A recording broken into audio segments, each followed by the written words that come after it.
أعوذ بالله من الشيطان الرجيم بسم الله الرحمن الرحيم الحمد لله رب العالمين والعاقبة للمتقين والصلاة والسلام على رسولنا محمد وعلى آله وصحبه أجمعين ربنا تقبل منا إنك أنت السميع العليم.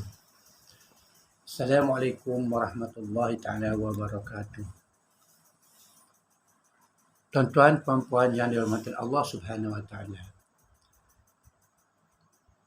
InsyaAllah kali ini kita berkongsi satu tips dalam siri video saya, iaitu tips amalan ahli syurga Allah.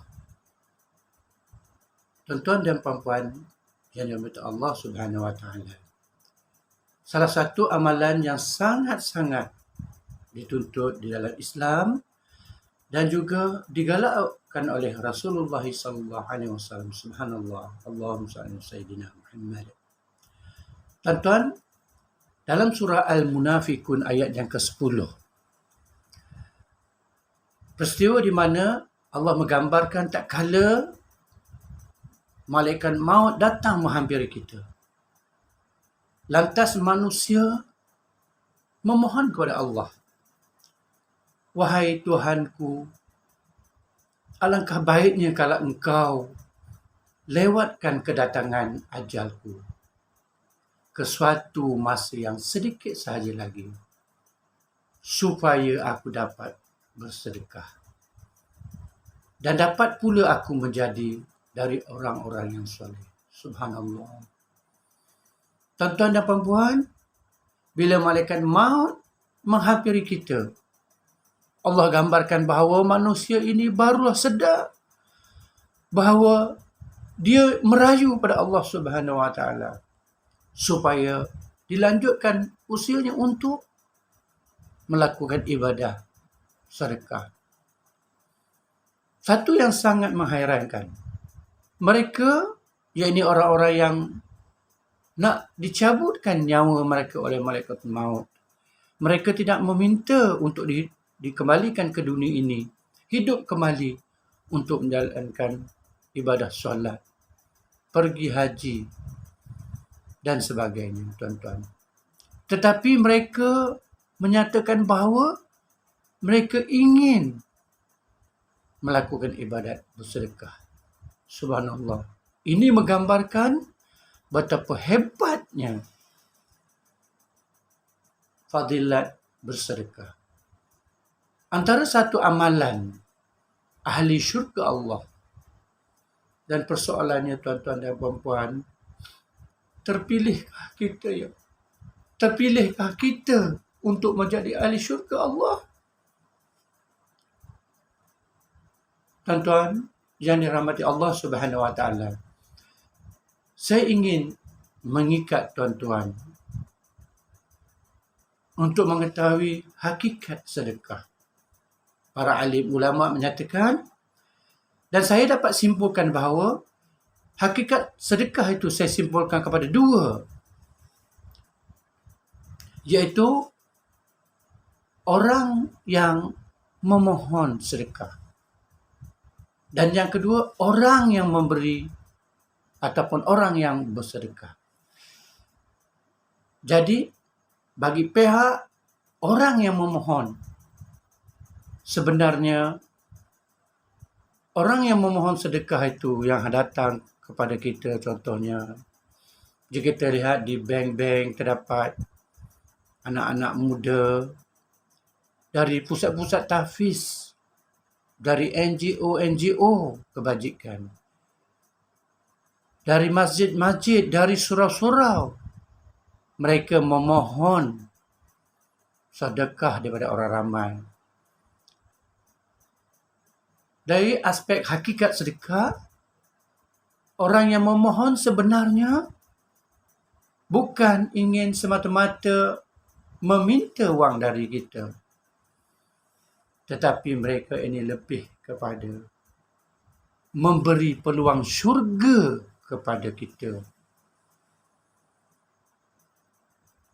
Subhanallah. Bagi orang yang memberi ataupun bersedekah pula, orang yang memberi sedekah inilah orang yang paling hebat digambarkan oleh para ulama.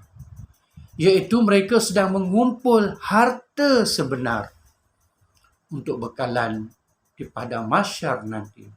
Untuk bekalan kita di dalam kubur nanti. Subhanallah. Allahumma salli sayyidina Muhammad. Tuan-tuan dan puan-puan dirahmati Allah Subhanahu Wa Taala, kita mengumpul duit, membeli rumah, membeli kereta, membeli emas, membeli itu, membeli ini di dunia. Itu sebenarnya bukanlah harta sebenar kita. Harta sebenar kita adalah sedekah yang kita beri. Tuan-tuan dan puan-puan yang dirahmati Allah Subhanahu Wa Taala.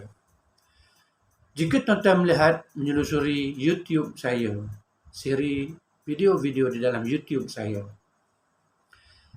menggunakan teks sedekah RM1. Ada sahabat-sahabat yang bertanya kepada saya, kenapa sedekah RM1? Sebenarnya tuan-tuan dan puan-puan, orang yang bersedekah ini adalah orang-orang yang terpilih oleh Allah Subhanahu Wa Taala. Ini merupakan salah satu amalan ahli syurga Allah Subhanahu Wa Taala. Subhanallah. Saya sengaja meletakkan sedekah RM1. Yang pertama, supaya saya dapat mendidik tuan-tuan dan puan-puan, juga diri saya sendiri. Yang kedua pula, supaya kita dapat, masyarakat dapat bersedekah dengan cara, memulakan dengan cara sedikit demi sedikit. Jika kita telah lazim sedekah RM1. Mungkin jika dulu nak bersedekah RM100, RM1,000, RM10, kita rasa berat. Kenapa kita berat? Subhanallah. Kita rasa berat kerana peranan syaitan laknatullah. Bila kita ingin menghulur RM5, RM10, syaitan kata, membisikkan kepada kita, jangan kau lakukan. Orang tu menipu. Mungkin dia sedekah tu, dia mengambil wang tu untuk diri mereka sendiri. Daripada para ulama menyatakan, orang yang memberi sedekah itu hendaklah bersangka baik. Jika benar dia menipu sekalipun, itu antara dia dengan Tuhan. Tuan-tuan dan puan-puan, Rasulullah SAW pernah bertanya kepada Muaz bin Jabal. Kata Rasulullah, hai Jabal, hai Muaz, hendakkah engkau melihat ataukah kutunjukkan kepadamu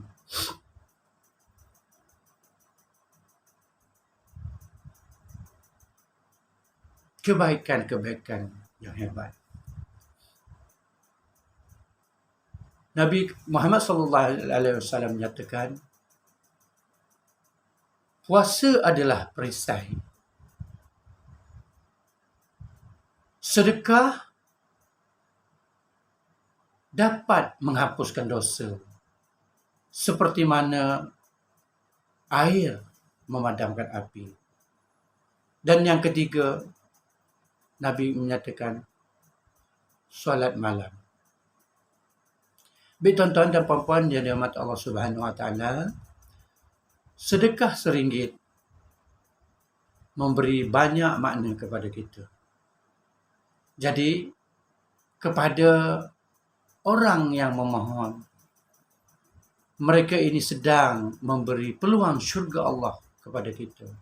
Kerana sedekah adalah amalan ahli syurga Allah.